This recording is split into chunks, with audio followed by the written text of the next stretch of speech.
बिस्मिल्लाहिर्रहमानिर्रहीम।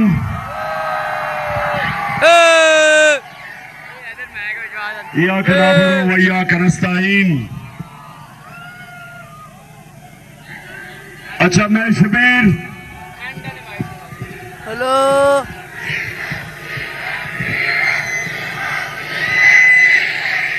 जी बिल्कुल ठीक कह रहे हैं। डीजल की कीमत, शहबाज शरीफ, हम जब हुकूमत में थे तो डीजल की कीमत 144 रुपए 8 लीटर थी। पेट्रोल 150 रुपए लीटर था। तब दुनिया के अंदर आलमी मार्केट में तेल 102 से लेके 120 तक गया। $102 से लेके 120 तक गया। आज तेल आलमी मार्केट में 95 रुपए है, हमारे से भी सस्ता जब हम थे। तो सवाल यह है कि क्यों लोगों का खून चूस रहे हो? इतना ज्यादा महंगा पेट्रोल और फजलुर रहमान को इतना महंगा करके।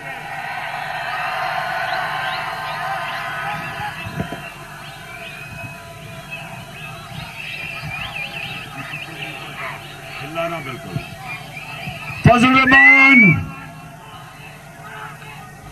रहमान हज करके आया हो। मैं अल्लाह से दुआ करता हूं कि शायद आपके दिल में वो कोई ईमान डाल दे कि आप कम से कम डीजल के परमिट पे अपना जमीन नहीं बेचेंगे। अच्छा, लाहौर, मुझे ये बताएं, इतवार के लिए आप तैयार हो? पीछे नहीं नजर आ रहे, तैयार हो आप? इतवार साइड पे तैयार हो? लाहौर, ये जंग, बल्कि ये जदोजहद, ये इलेक्शन में मेरे या शबीर के लिए नहीं हम लड़ रहे। ये है हकीकी आजादी की जहाद। मुल्क को हमने आजाद करना है। जो ये अमरीकी गुलामों को हमारे ऊपर मुसल्लत किया गया, और ये जो लोटे हैं, रंग बिरंगी लोटे, वो देखें।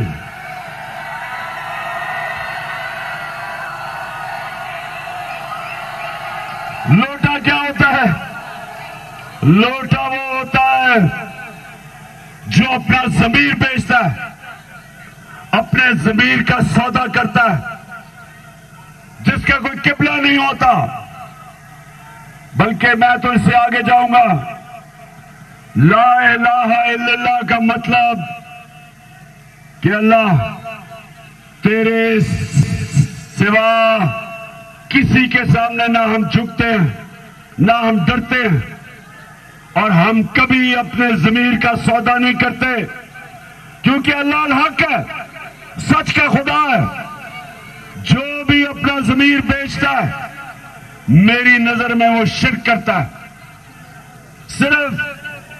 सिर्फ बुतों के सामने झुकना शिर्क नहीं, खौफ के बुत की पूजा करना भी शिर्क है। पैसे के बुत की पूजा करना शिर्क है। अपने ज़मीर का सौदा करना शिर्क है। मैं अपनी कौम को आज, सारी कौम को आज कहता हूं कि 17 तारीख को सिर्फ एक बाय इलेक्शन नहीं है, ये मुल्क के मुस्तकबिल का फैसला होने जा रहा है। फैसला होगा कि क्या ये कायदे आजम का पाकिस्तान बनेगा, या ये चोर और लुटेरे जो 30 साल से इस मुल्क का खून चूस रहे हैं, क्या इनको फिर बारी हम अपने ऊपर मुसल्लत करेंगे, जो आके मुल्क का पैसा चोरी करके बाहर। मुझे ये बताएं, कितने दुनिया के सरबराह मुल्क पॉलिटिक्स करते हैं एक मुल्क पे, और उनके महलात है दूसरे मुल्क में। मुझे कहना है नरेंद्र मोदी के कितने बाहर महलात हैं, कितने फ्लैट हैं इसके लंदन में, कितने ईरान के सदर के कितने बाहर फ्लैट्स हैं।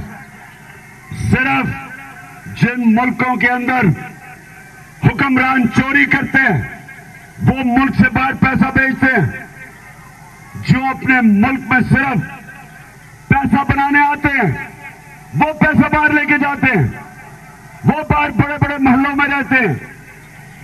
कौन सा दुनिया का लीडर है जो 3 दफा प्राइम मिनिस्टर बना और उसके 2 बेटे लंदन में बैठ के कहें कि जनाब हम तो पाकिस्तान के शहरी नहीं, हम तो ब्रिटिश पासपोर्ट होल्डर हैं। सुना कभी? और वो क्यों कहते हैं कि हम बर्तानिया के शहरी हैं? क्योंकि आपका पैसा चोरी करके वहां बड़े बड़े महलों में बैठे हुए हैं।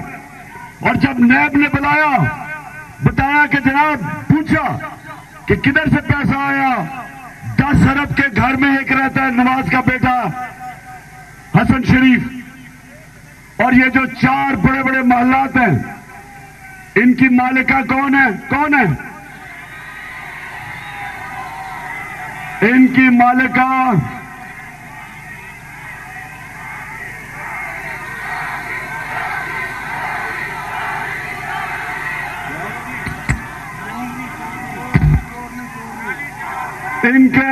इनकी मालिका रेडियो आकाशवाणी है। रेडियो आकाशवाणी हिंदुस्तान का रेडियो होता था।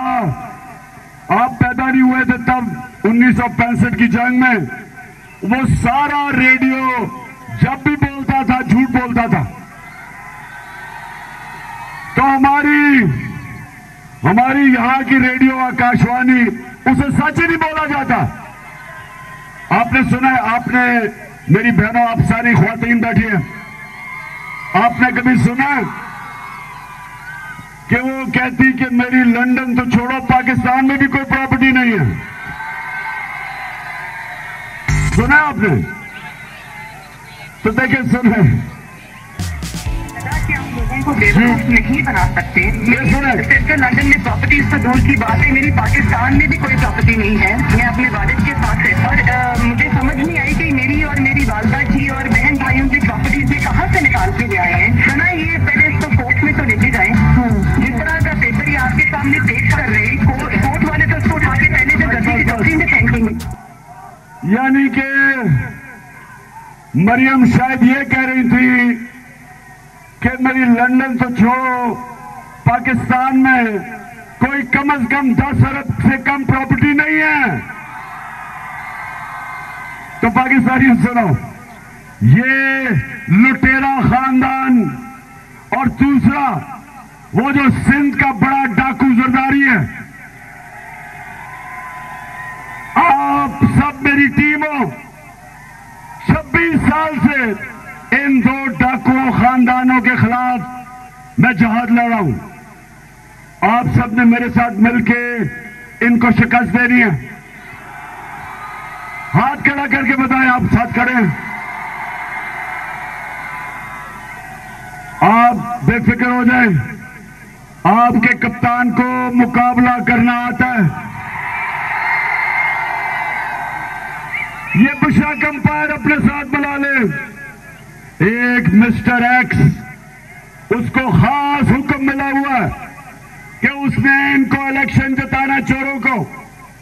मिस्टर एक्स का आप भी कान खोल के सुन लो, जो मर्जी कर लो तुम, ये कौम फैसला कर बैठी है और आपको इन चोरों को और लोटों को जिताने के लिए धांधली नहीं करनी पड़ेगी, धांधला करना पड़ेगा।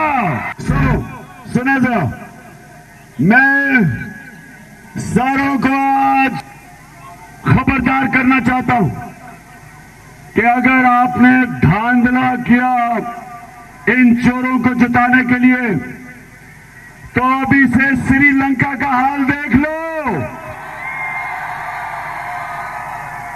वहां तमाशा देखा क्या हुआ। वजीर आजम का घर जला दिया, सदर जान बचा के बाहर भागा।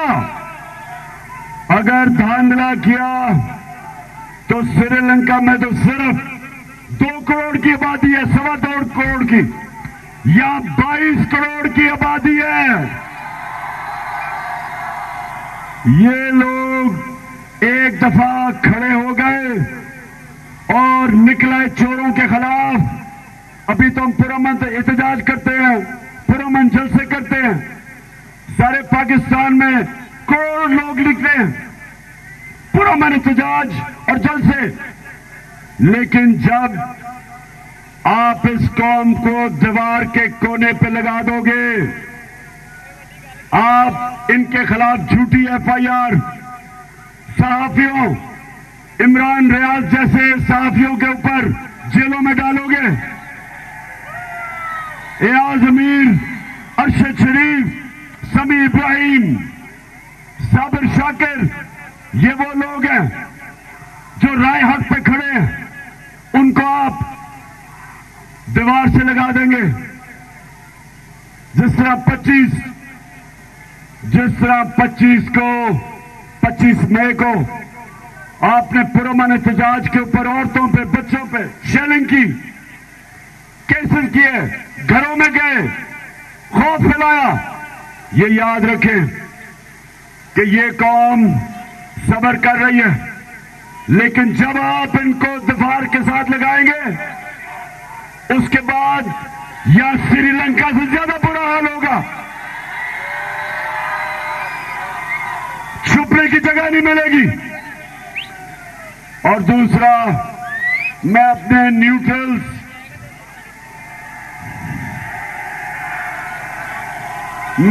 न्यूट्रल से सवाल पूछना चाहता हूं कि अगर घर के ऊपर डाकू पड़ जाए तो चौकीदार कहेगा कि मैं न्यूट्रल हूं।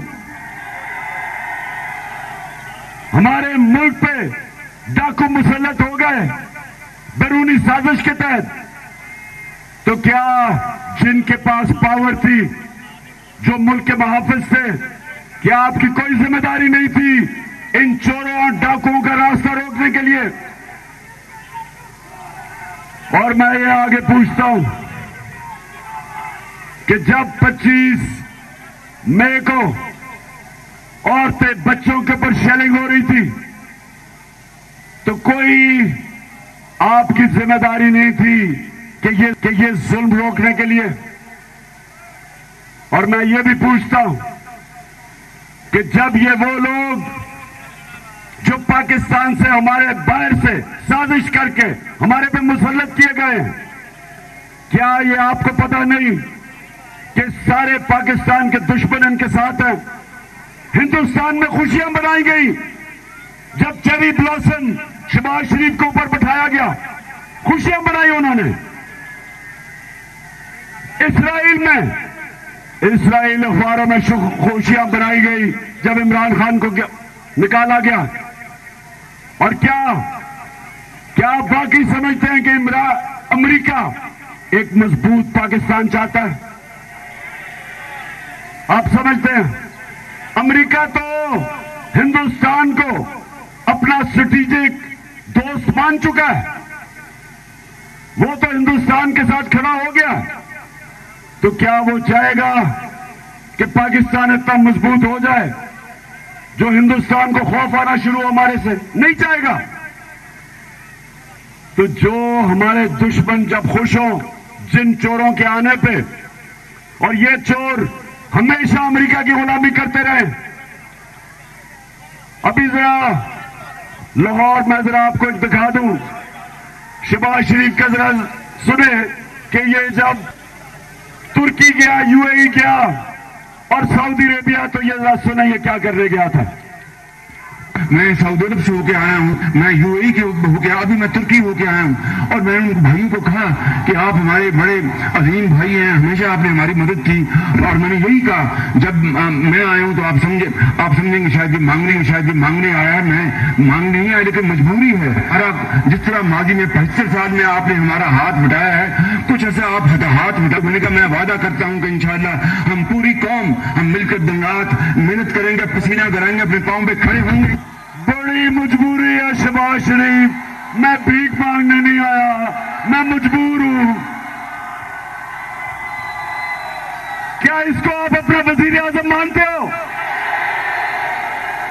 कभी भिखारी को कोई वजीर आजम मानता है? कोई अपने आप को ऐसे जलील करे, हमारी सारी कौम को भी शर्मिंदा करवाए। एक गैरतमंद कौम, खुददार, ला इलाहा इल्लल्लाह पे नारे पे बनने वाली कौम कैसे इस चूहे को वजीर आजम मान ले? अच्छा अब जरा देखें, बड़ा भाई कोई कम नहीं है इससे। बड़ा भाई गया अमेरिकी सदर को मिलने गया। जरा तमाशा देखें कि अमेरिकी सदर को कैसे मिल रहा है।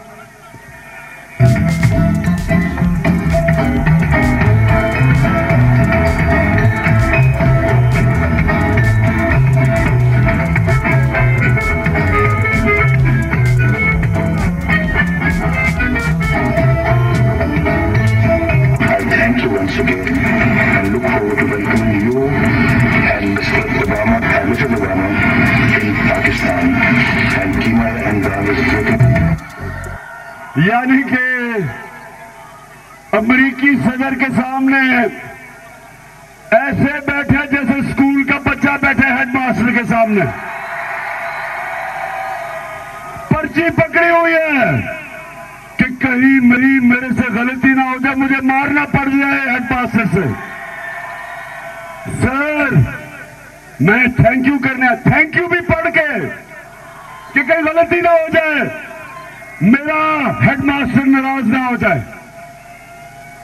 तो मेरे पाकिस्तानियों देखें, आप एक गैरतमंद कौम है और इसलिए मैं आज आप सबकी ड्यूटी लगा रहा हूं। आपने सबने मेरे से वादा करना है, सुबह अपने इतवार को पोलिंग स्टेशन पे पहुंचना है, लोगों को निकालना है, खुद लेके आना। और ये जो सजा अंडर ट्रायल मुल्जिम हमजा कुकड़ी, इसको कुकड़ी को हमने फारग करना है, क्योंकि आपको पता है ये और शहबाज शरीफ और इसका एक मफरूर भाई वो भागा हुआ बाहर, जो सलमान शहबाज है वो बाहर भागा हुआ है। 16 अरब रुपए की चोरी, जिधर उन्होंने 4 गवाहों को अब तक वो मर चुके हैं 2 महीने में। एक इन्वेस्टिगेटर मर चुका है मुक्तासी, जिसके बैंक अकाउंट में 4 अरब रुपया तकरीबन आ गया था। ये वो लोग हैं जो इस मुल्क को लूटने आते हैं और पहले मौका मिलता बाहर भाग जाते हैं। कोई दुनिया के अंदर मुझे बताएं कि पॉलिटिक्स पाकिस्तान में करनी है, बिजनेस भी बाहर, महलात भी बाहर, इलाज भी बाहर, ईदे भी बाहर, छुट्टियां भी बाहर, शॉपिंग भी बाहर, और पाकिस्तान में खून चूसने आना उन्होंने। तो इसलिए इंशाअल्लाह मेरे लाहौरियों तैयार हो जाओ, इतवार का इन्होंने बड़ी धांधली कर रही है, मैं भी बता रहा हूं।